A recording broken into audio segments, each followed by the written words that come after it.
أشهد أن لا إله إلا الله وحده لا شريك له وأشهد أن محمدا عبده ورسوله أما بعد فأعوذ بالله من الشيطان الرجيم بسم الله الرحمن الرحيم الحمد لله رب العالمين الرحمن الرحيم مالك يوم الدين إياك نعبد وإياك نستعين اهدنا الصراط المستقيم صراط الذين أنعمت عليهم غير المغضوب عليهم ولا الضالين. هذه الأيام بشهر رمضان الفضيل بفضل الله تعالى، وبعد يومين سندخل العشر الأواخر. قال رسول الله صلى الله عليه وسلم أن الله تعالى يعتق من النار في العشر الأواخر من رمضان، لذا علينا أن نهتم في العشر الأواخر بوجه خاص بتحسين عباداتنا والإكثار من الصلاة على النبي صلى الله عليه وسلم والاستغفار والدعاء وأداء حقوق الله تعالى وحقوق العباد لننال رضا الله تعالى وننقذ أنفسنا من النار.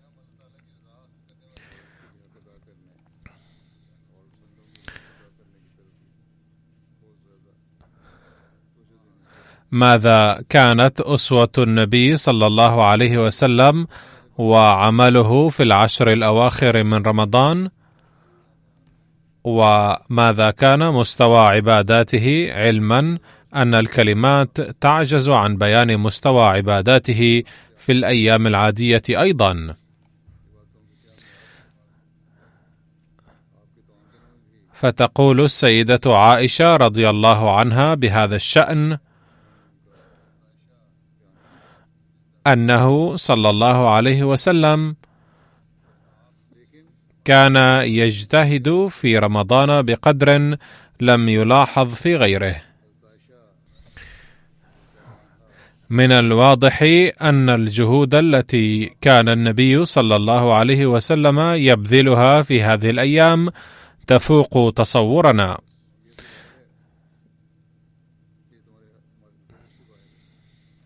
كما لم تقدر السيدة عائشة رضي الله عنها أيضا على بيانها بالتمام والكمال.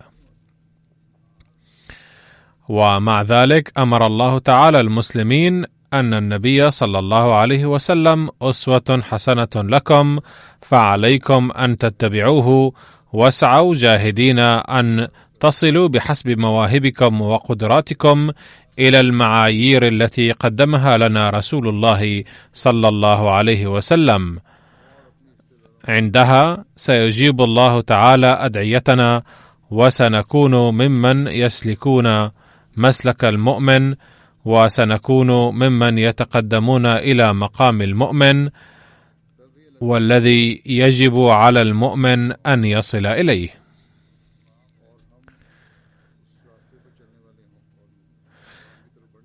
فيجب علينا أن ننصرف إلى الدعاء بوجه خاص في هذه الأيام.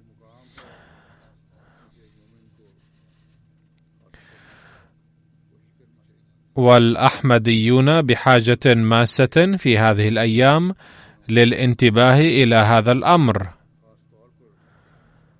لأن هناك مساع كثيرة جارية ضد الجماعة، تؤجج نيران الكراهية ضدنا في بلاد إسلامية،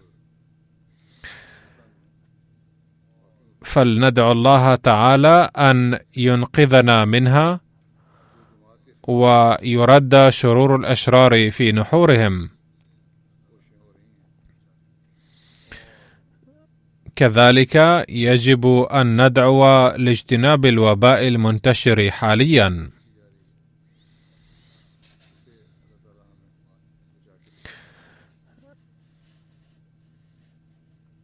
فمن حسن حظنا أن الله تعالى لم يوجه أنظارنا فقط إلى الأدعية بواسطة سيدنا رسول الله صلى الله عليه وسلم، ثم في هذا الزمن بواسطة الخادم الصادق للنبي صلى الله عليه وسلم، بل علمنا أيضا أساليب تجاب بها الأدعية.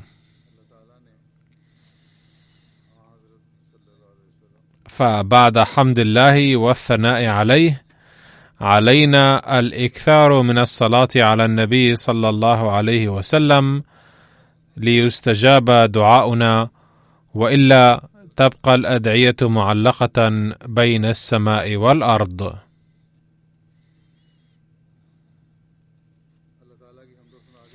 قال رسول الله صلى الله عليه وسلم: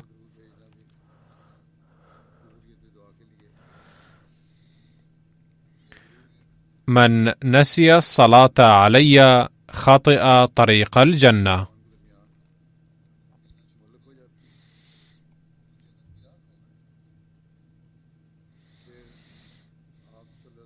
وجاء في حديث آخر ما معناه: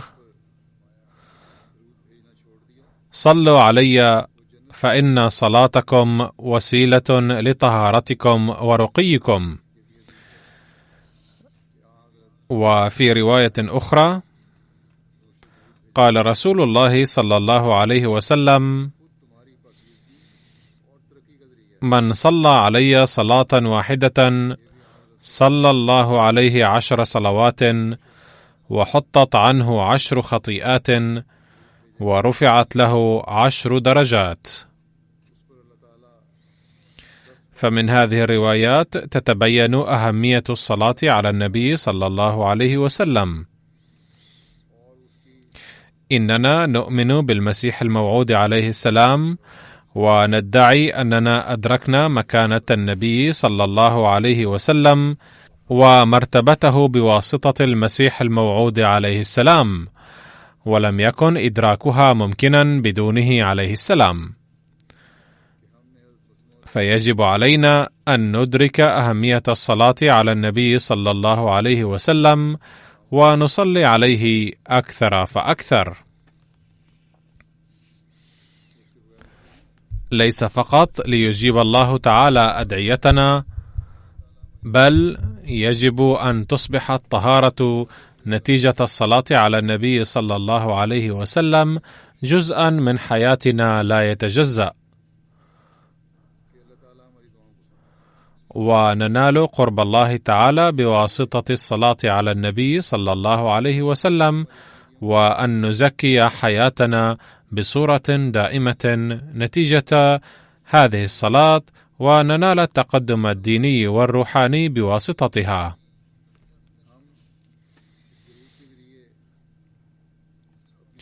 ولكن يجب ألا ندعي باللسان فقط أننا آمنا بالمحب الصادق للنبي صلى الله عليه وسلم، بل يجب أن يصدق ادعاؤنا هذا كل فعل من أفعالنا وكل عمل من أعمالنا بأننا مؤمنون بالمسيح والمهدي الموعود، الذي قال عنه الملائكة أيضا في السماء: هذا رجل يحب رسول الله صلى الله عليه وسلم أكثر من غيره.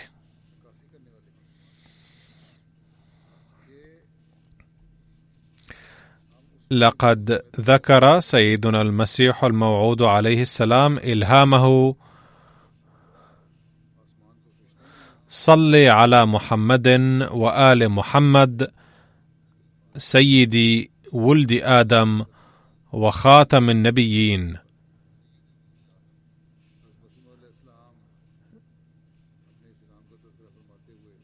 وفيه إشارة إلى أن كل هذه المراتب والأفضال والعنايات إنما هي بسببه وجزاء على حبنا له صلى الله عليه وسلم.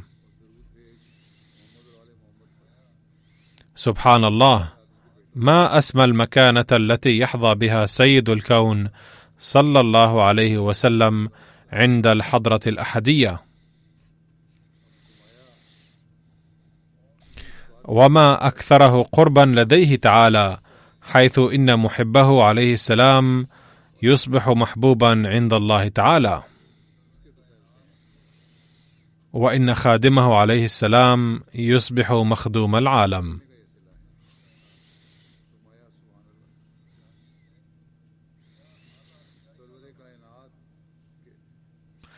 أي الذي يؤدي حق خدمة النبي صلى الله عليه وسلم ينال عند الله مكانة بحيث يجتمع العالم على يده.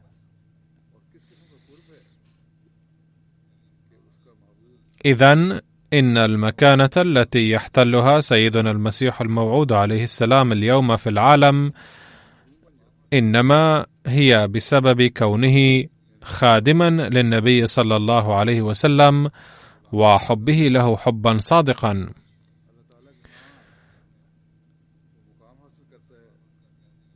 وبسبب هذا الحب جعل الله المسيح الموعود خادما للنبي صلى الله عليه وسلم ونبيا أمتيا أرسل لنشر دينه ومواصلة مهمته صلى الله عليه وسلم ولنشر الإسلام.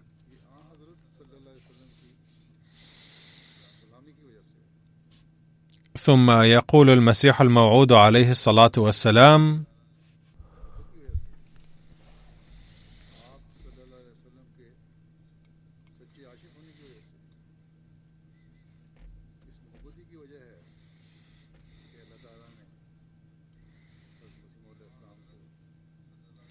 وقد تذكرت هنا أنني صليت على النبي صلى الله عليه وسلم في إحدى الليالي بكثرة حتى تعطر به القلب والروح.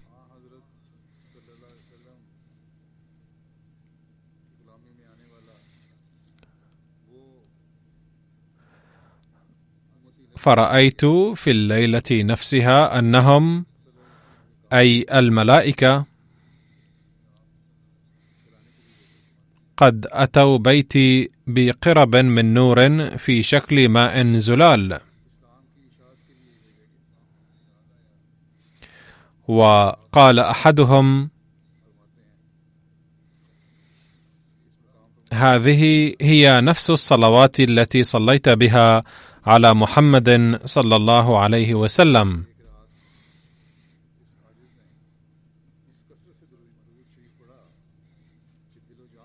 تذكرت الآن حادثا غريبا آخر،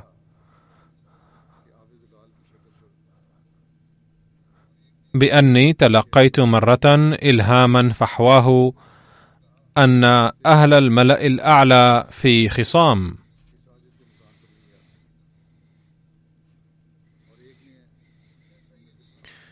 أي أن مشيئة الله تعالى تهيج لإحياء الدين،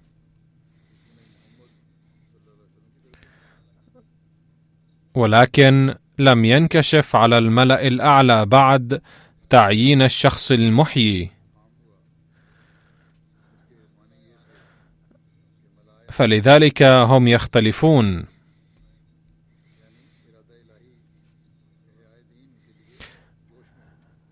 وفي أثناء ذلك رأيت في الرؤيا أن الناس يبحثون عن هذا المحيي، وأتى أحدهم أمام هذا العبد المتواضع وقال مشيرا إلي: هذا رجل يحب رسول الله صلى الله عليه وسلم. وكان المراد من قوله هذا أن أعظم شرط لهذا المنصب هو حب النبي صلى الله عليه وسلم، وهذا الشرط متوفر في هذا الشخص.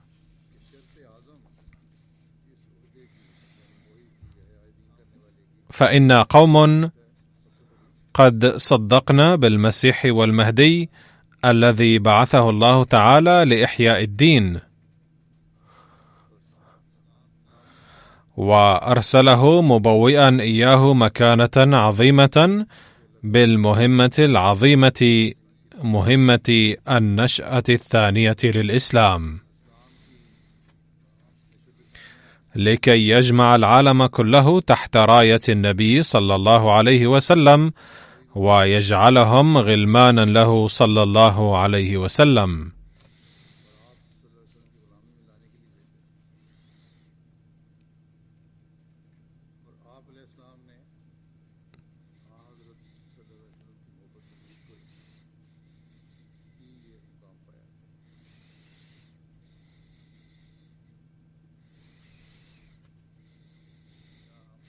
ولا جرم أنه قد نال هذا المقام العظيم ببركة تفانيه في حب النبي صلى الله عليه وسلم.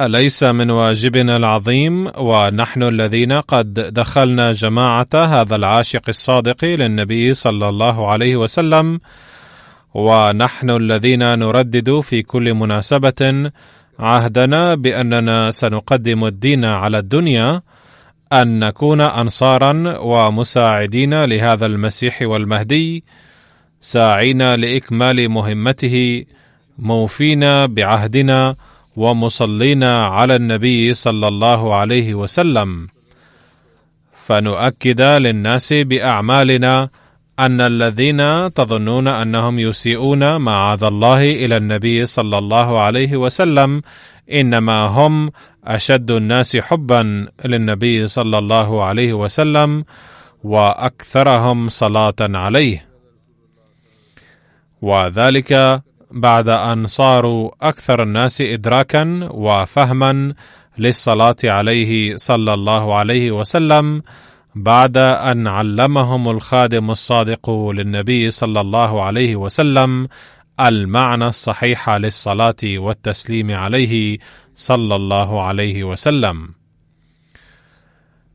فنحن الذين لا نهتم في رمضان بالدعاء لحاجاتنا الشخصية فقط، بل ندعو بمنتهى القلق والالتياع أيضا لكي تكون كلمة محمد رسول الله صلى الله عليه وسلم هي العليا في العالم، ولكي ترفرف رايته صلى الله عليه وسلم عالية في أرجاء المعمورة كلها، ولكي يدخل الناس كلهم تحت سيادة النبي صلى الله عليه وسلم فيصلح دنياهم وعقباهم، ويفتخروا بكونهم خداما له صلى الله عليه وسلم، ويعد الانتماء للإسلام مفخرة وسعادة لهم، لأنه هو الدين الوحيد الكافل لأمن وسلام العالم، وهو الدين الوحيد القادر على ربط العبد بربه تعالى،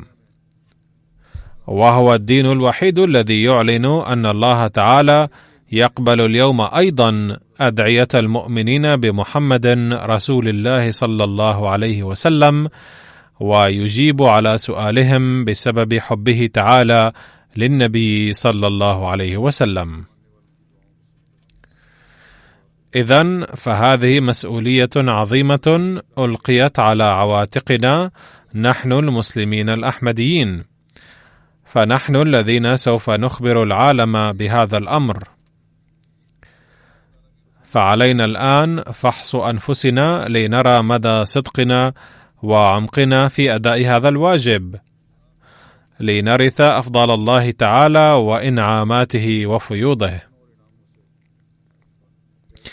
إذا أردنا أن نكون الوارثين لهذه النعم والأفضال حقا إلى يوم القيامة، فيجب علينا أفرادا وجماعة ألا نبرح نصلي على النبي صلى الله عليه وسلم، وعندها سوف نرى كيف يفشل بفضل الله تعالى ما يمكر بنا العدو من كيد ومؤامرات وهجوم فشلا ذريعا، وكيف أن الله تعالى سيكفينا شر الأعداء.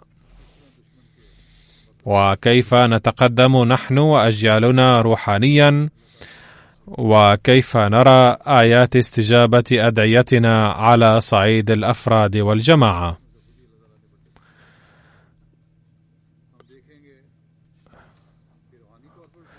وهذا أمر لن يبطل أبدا،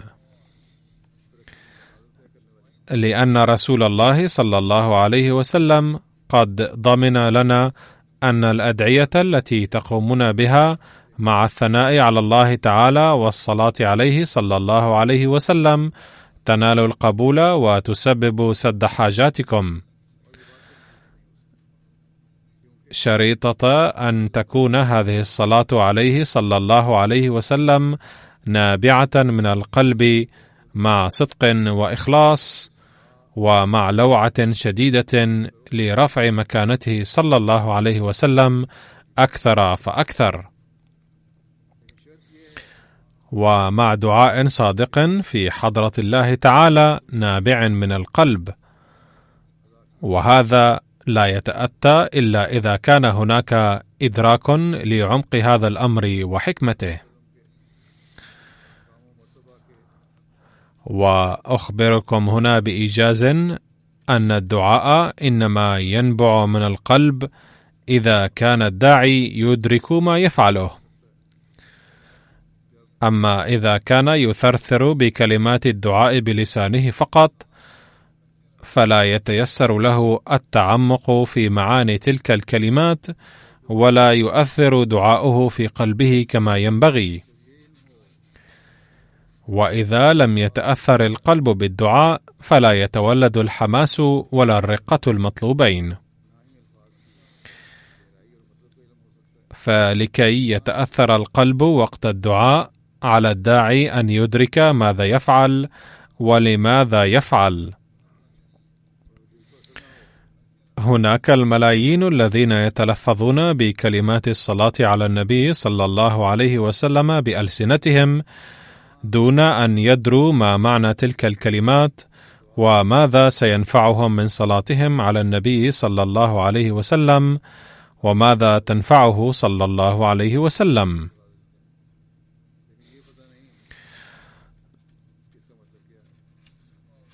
لقد تناول حضرة المصلح الموعود رضي الله عنه هذا الموضوع ذات مرة، وإني أقدم لكم إلى حد ما ملخصه. قال حضرته: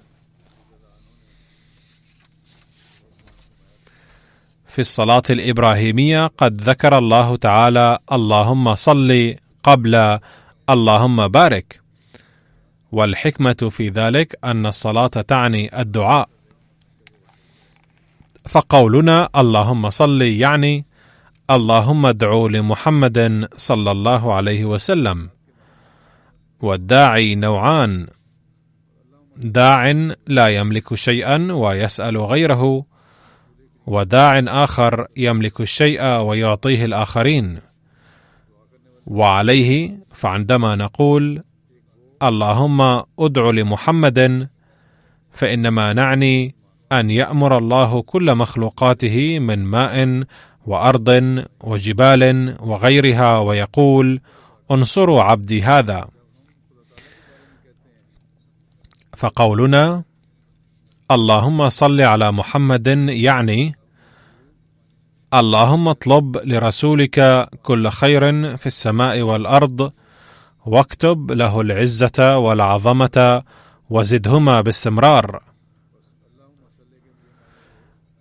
وحين يشاء الله تعالى لرسوله فلا شيء هناك أفضل مما يشاء الله تعالى، إذ يستحيل علينا الإحاطة بما يشاء الله له صلى الله عليه وسلم. فدعاؤنا اللهم صل على محمد يعني اللهم اطلب لنبينا أرفع مكانة ممكنة عندك، أو اكتب له ما تريده له.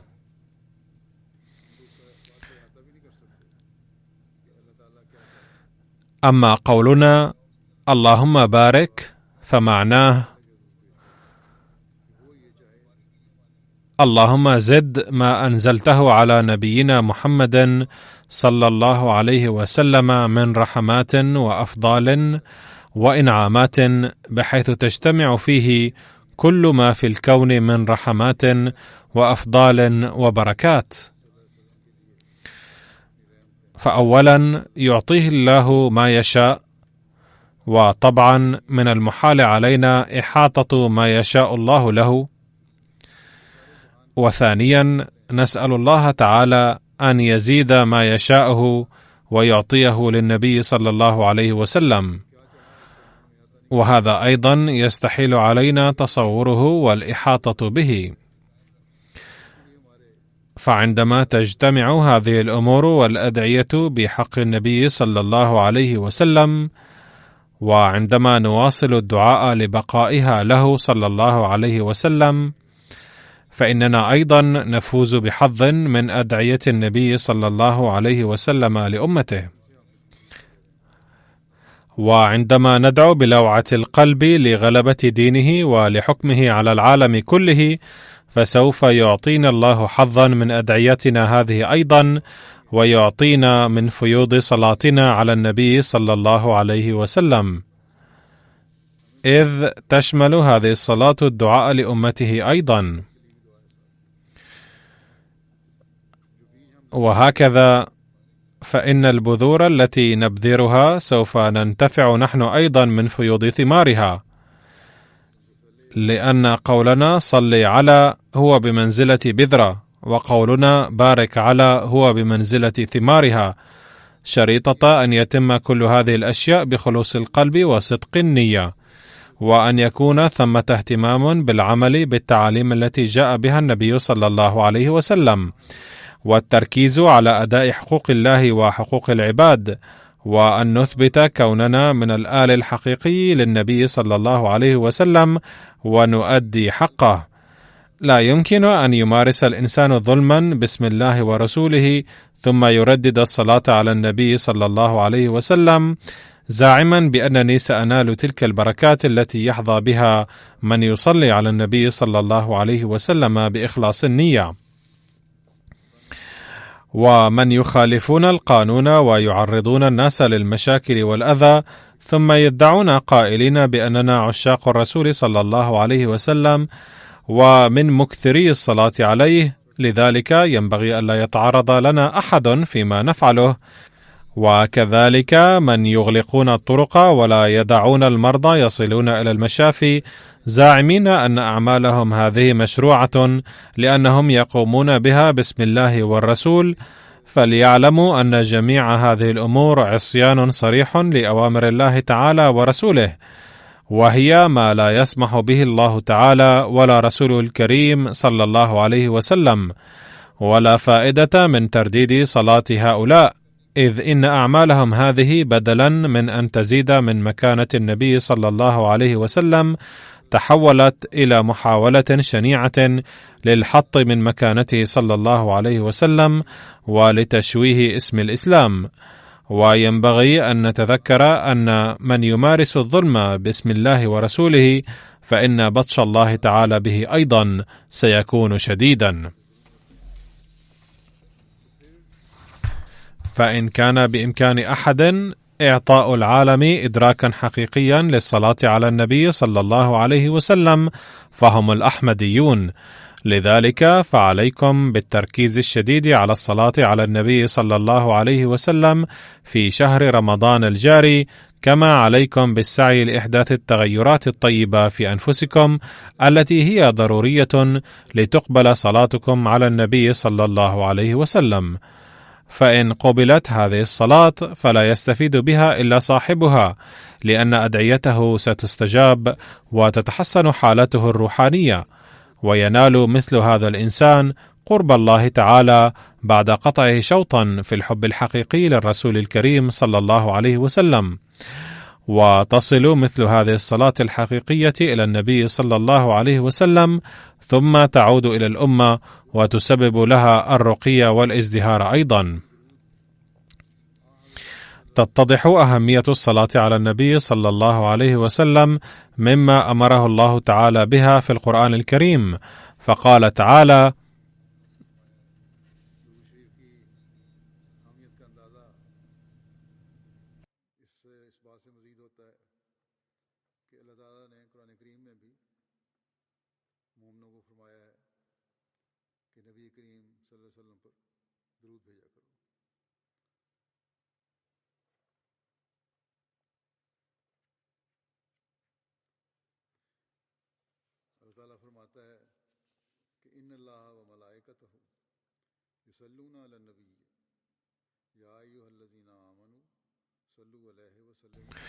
إن الله وملائكته يصلون على النبي يا أيها الذين آمنوا صلوا عليه وسلموا تسليما.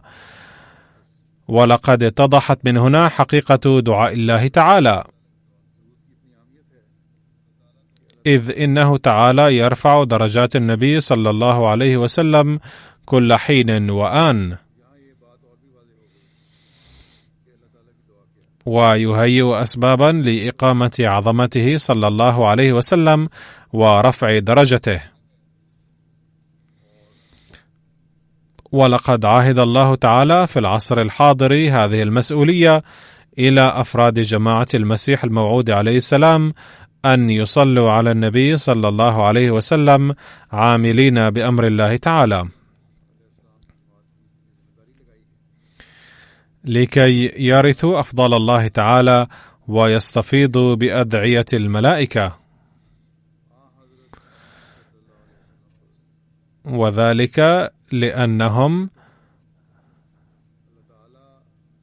عندما يصلون على النبي صلى الله عليه وسلم فإن أمته والمؤمنين به حق الإيمان أيضا ينالون فيوض بركات صلاة الملائكة. فمن مقتضى الشكر على ما ننعم به من هذه الفيوض أن نصلي على النبي صلى الله عليه وسلم أكثر من ذي قبل، وهكذا تستمر دون منقطاع سلسلة الصلاة على النبي صلى الله عليه وسلم، ثم الشكر على الفيوض المترتبة عليها، ويستفيض بها المؤمن الحقيقي على الدوام. سلط المسيح الموعود عليه السلام ضوءا على هذا الأمر فقال: انظروا إلى صدق سيدنا ومولانا محمد رسول الله صلى الله عليه وسلم وإخلاصه، إذ قاوم كل نوع من نزعات سيئة، وتحمل أصناف المصائب والمعاناة ولكن لم يبال بها. هذا كان الفضل والإخلاص الذي بسببهما أنزل الله عليه فضله ورحمته، فقال: إن الله وملائكته يصلون على النبي يا أيها الذين آمنوا صلوا عليه وسلموا تسليما. يتبين من هذه الآية أن أعمال الرسول الأكرم صلى الله عليه وسلم كانت سامية لدرجة أن الله تعالى لم يستخدم كلمة معينة لمدحها أو لتحديدها ووصفها. لا شك أن انتقاء الكلمات كان ممكنا، ولكنه تعالى لم يستخدمها قصدا، وهذا يعني أن مدح أعماله الصالحة كان يفوق التحديد. لم تأتي آية مثلها بحق أي نبي آخر. كانت روحه صلى الله عليه وسلم تتحلى بالصدق والصفاء، وكانت أعماله مرضية في نظر الله لدرجة أمر الناس أمرا دائما أن يصلي عليه في المستقبل على سبيل الامتنان. فهذا الشكر والامتنان يفيدنا في النهاية. وفقنا الله تعالى في شهر رمضان الجاري وبعده أيضا على الدوام لفهم أهمية الصلاة على النبي صلى الله عليه وسلم والإكثار منها.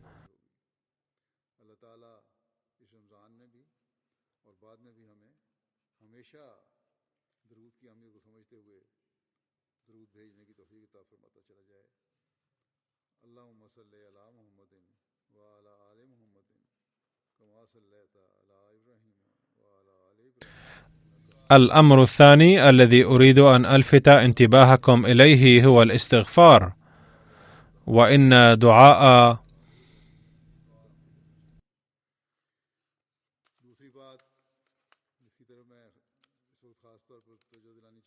أستغفر الله ربي من كل ذنب وأتوب إليه يقع على جانب كبير من الأهمية بهذا الخصوص. يقول المسيح الموعود عليه السلام عن الاستغفار كما يلي: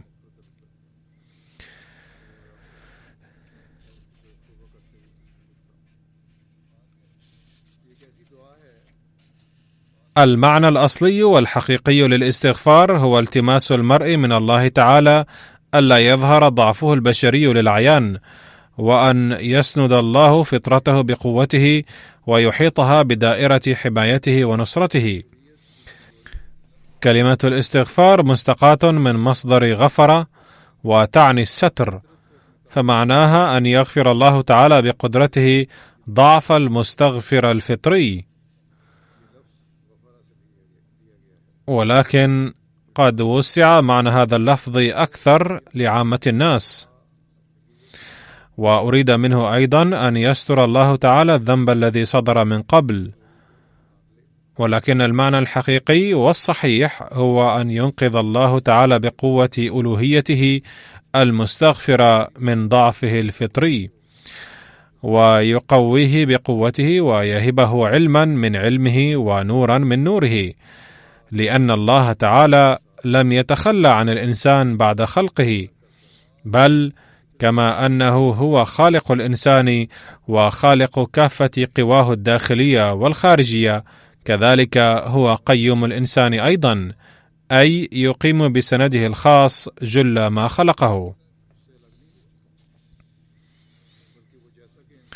فلما كان اسم الله القيوم أيضا، أي قيوم المخلوقات بسنده الخاص، لذلك يتحتم على الإنسان لكونه قد خلق نتيجة خالقية الله تعالى أن يحمي ملامح خلقه من الفساد. كذلك فإنه تعالى بواسطة قيوميته فقد وجه الإنسان إلى الاستغفار بسبب هذه الحاجة الطبيعية، وهذا ما أشير إليه في قوله تعالى: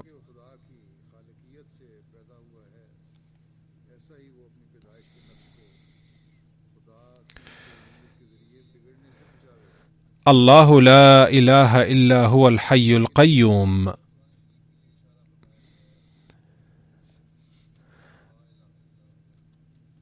أي أن وجود الإنسان بحاجة إلى خالق وإلى قيوم أيضا. إن مهمة الخالقية تمت بولادة الإنسان، ولكن مهمة القيومية مستمرة إلى الأبد، لذلك كانت هناك حاجة إلى الاستغفار باستمرار. فحين يواصل الإنسان الاستغفار لحماية أوضاعه من الفساد، فإن صفة الله القيومية تفيد هنا بهذا المعنى. باختصار، لكل صفة إلهية فيض، والاستغفار هو لنيل الفيوض من صفة القيوم. وإلى ذلك أشارت آية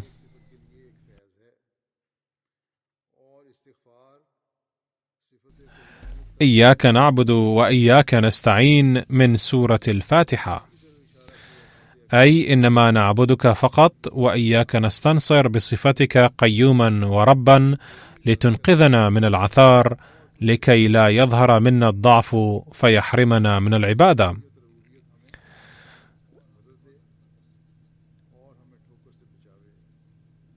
إذن فالاستغفار مهم وضروري جدا لإحراز العبادات واتقاء هجمات الشيطان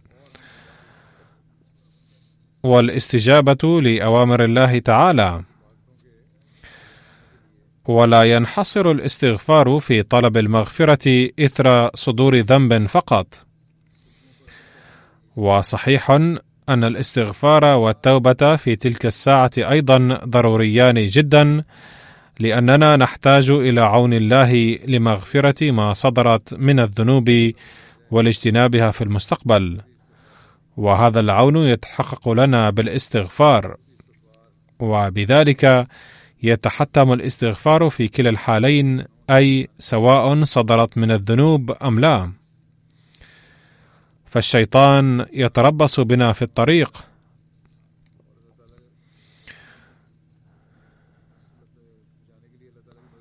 ولا يقدر الإنسان على اتقائه بمساعيه، فمن المستحيل أن يجتنب الإنسان هجماته بمساعيه، وإنما هناك وسيلة وحيدة، وهي أن يستنصر الله تعالى. ويقول الله تعالى أن أكثر من الاستغفار للحصول على نصرتي، وهذه الوسيلة وحدها ستنقذه من هجمات الشيطان في المستقبل أيضا، وتتسبب في مغفرة ما صدر من الذنوب. إن الإنسان ضعيف وبأمس الحاجة إلى الاستغفار، لأنه يقويه ويعصمه من الضعف البشري وهجمات الشيطان. فالاستغفار الدائم سوف ينشط صفة الله القيوم، ومن ثم يصان المستغفر من كل سيئة، لأن الله تعالى يقرب إليه من يأتيه. فالذي يأتيه تائبا بعد ارتكاب الذنوب فإن الله يقبل توبته، والذي يفر إليه لينجو من الذنوب وهجمات الشيطان فهو يقبل استغفاره أيضا وينجيه من هجمات الشيطان. كم هي واسعة رحمة الله تعالى ومغفرته، فقد قال تعالى بنفسه أنها وسعت كل شيء. ثم قص علينا النبي صلى الله عليه وسلم أيضا بيانا لذلك. قصة من قتل 99 ثم ندم وتاب وذهب إلى عالم ليسأله عن التوبة،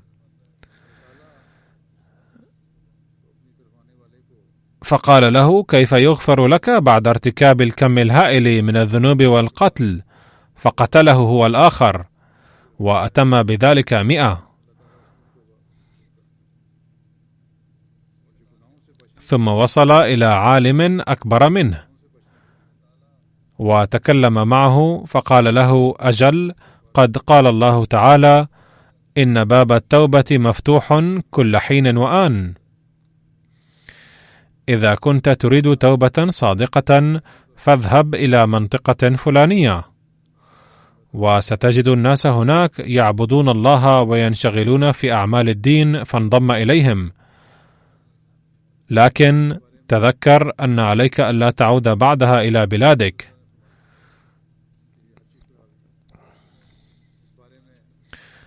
أي من مقتضى التوبة الصادقة أن يقطع المرء جميع العلاقات التي تسببت في ارتكاب الذنوب. فالتوبة الحقيقية ألا تعود إلى المكان السابق فتوجه إليها.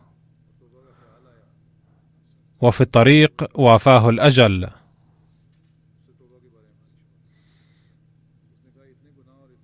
فجاءه ملائكة الرحمة وملائكة العذاب يختصمون فيه.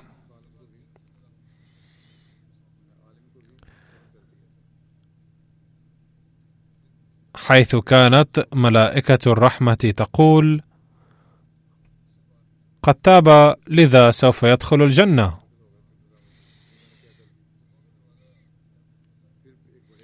وكانت ملائكة العذاب تقول: كيف يدخل الجنة وهو لم يعمل أي حسنة طول حياته، فلا غفران له. فجاء ملك ثالث حكما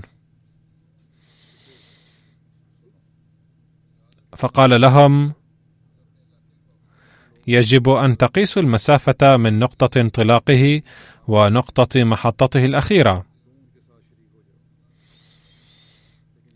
ثم خذوه إلى حيث كان أقرب. فلما قاسوا المسافة كان أقرب إلى حيث كان يريد الوصول إليه، فأخذته ملائكة الرحمة إلى الجنة لتوبته من الذنوب وتوجهه إلى الأعمال الصالحة.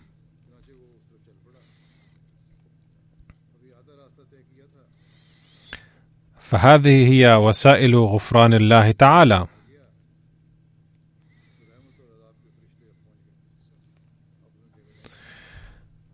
فقد خلق وسائل المغفرة لمن ارتكب أبشع المظالم والقتل حين تاب في حالة الصحة.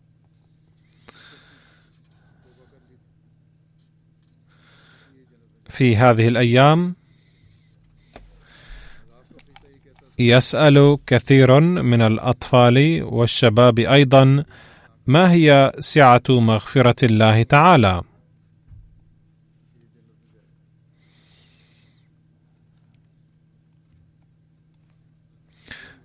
فهذا الحديث وضح لهم قول الله تعالى: إنني أقبل التوبة وأن رحمتي واسعة جدا فلا حد لها،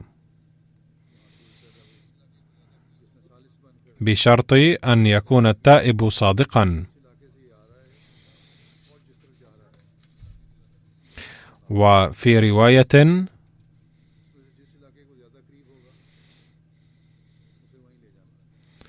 قال النبي صلى الله عليه وسلم مقسما بالله أنه تعالى أفرح من توبة عبده ممن وجد راحلته الضائعة في الصحراء.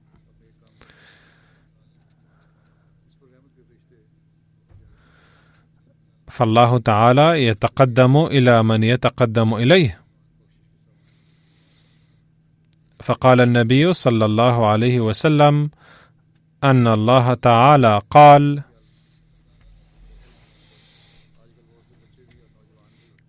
إن تقرب إلي بشبر تقربت إليه ذراعا، وإن تقرب إلي ذراعا تقربت إليه باعا.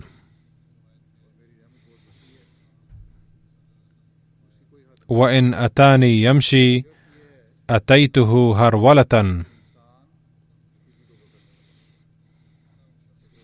فمن الواجب علينا أن نتقرب إلى الله تعالى، نسأله أن يغفر لنا ذنوبنا ويقينا جهنم، فقد أعطانا الله هذا الشهر خصيصا لهذا العمل فاستغلوه. لقد قال سيدنا المسيح الموعود عليه السلام بيانا لموضوع الاستغفار والتوبة: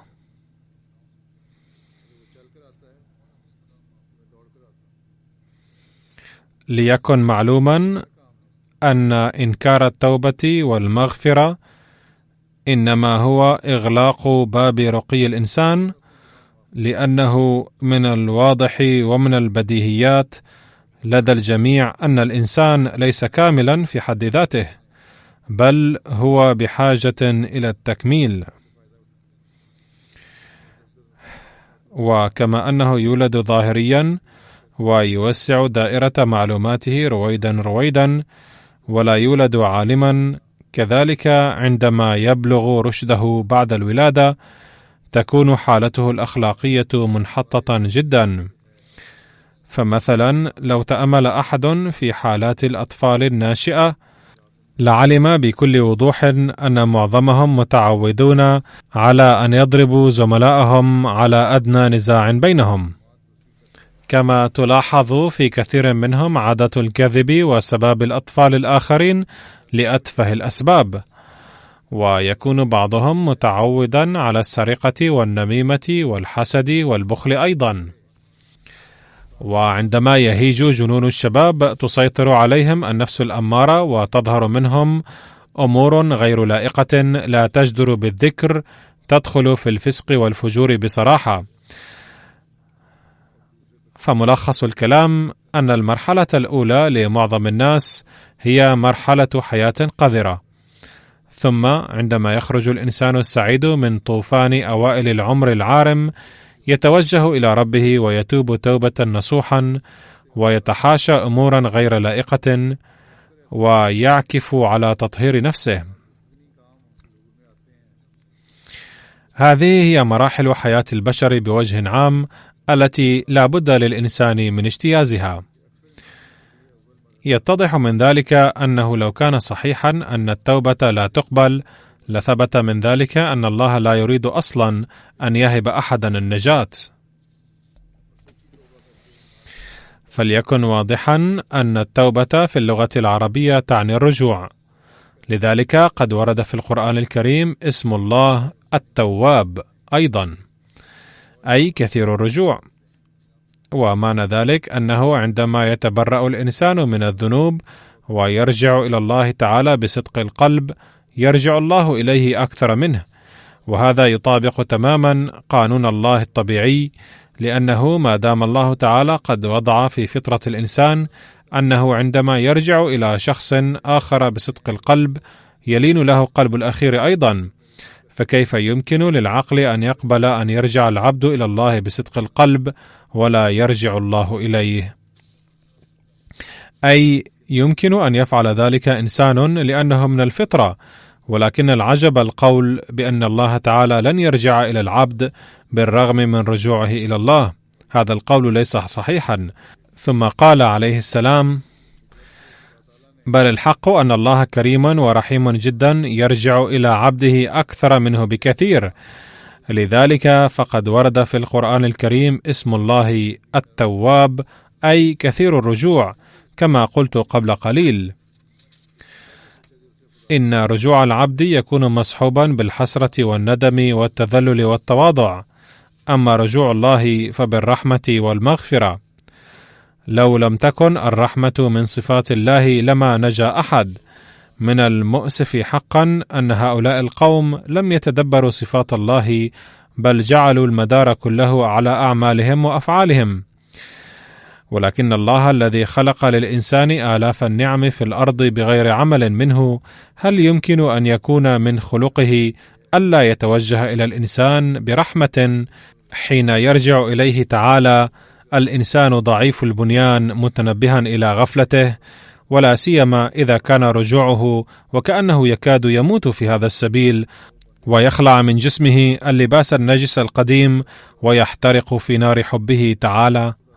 هل هذا ما يسمى قانون الله السائد في الطبيعة؟ ثم قال عليه السلام: إن باب فضل الله ورحمته لا يغلق أبدا. لو تاب الإنسان بصدق القلب وإخلاصه لوجد الله غفورا رحيما وقابل التوبة. لا تظنوا كم من المذنبين سيغفر لهم الله، هذا من سوء الأدب وتجاسر كبير في حضرة الله. إن خزائن رحمة الله واسعة لا تنتهي، ولا ينقصه شيء، ولا تغلق أبوابه على أحد.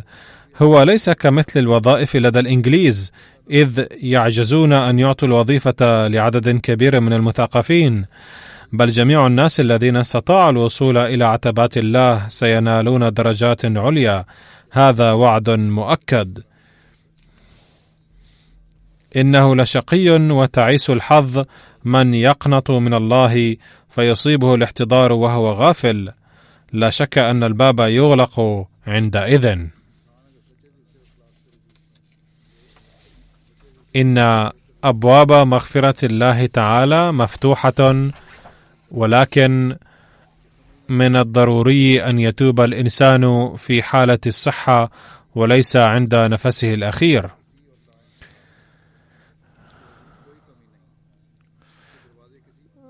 ففي هذه الأيام توبوا إلى الله واستغفروه كثيرا، لأن شهر رمضان شهر استجابة الدعاء، وكذلك العشر الأواخر منه عتق من النار.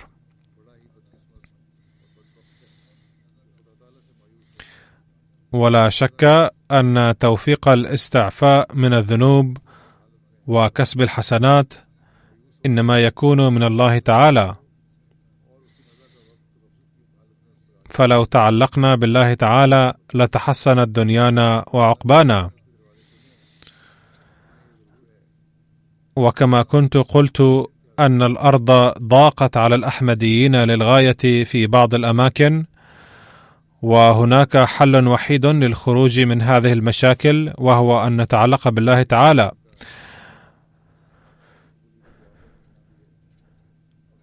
ولو تعلقنا بالله تعالى، ولو بلغت صلاتنا على النبي صلى الله عليه وسلم واستغفارنا درجة ننال بهما رضا الله تعالى، فلا يسع العدو أن يضر بنا مهما حاول وسعى. ولكن إذا كان الله غير راض عنا فلن ينفعنا أي تدبير دنيوي ولن يجدينا شيء. لذا علينا توطيد علاقتنا بالله تعالى، وادعو كثيرا في رمضان للحماية من شر الأعداء. وكما قلت، تحل بالأحمديين كثيرا من المصاعب في بعض الأماكن ويواجهون مشاكل كثيرة.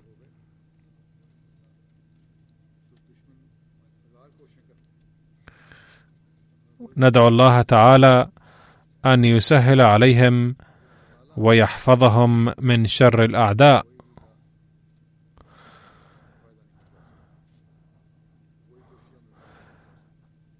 وعلى الأحمديين الباكستانيين أن يكثروا من الأدعية لأنفسهم وللجماعة أيضا في هذه الأيام خاصة، وكذلك لجائحة الكورونا التي هي متفشية في هذه الأيام. عليكم أن تدعوا كثيرا للحفاظ منها.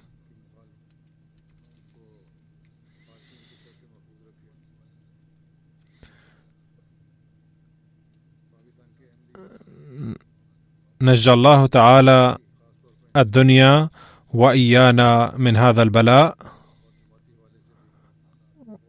ووفقنا للصلاة على النبي صلى الله عليه وسلم وللاستغفار بوجه حقيقي.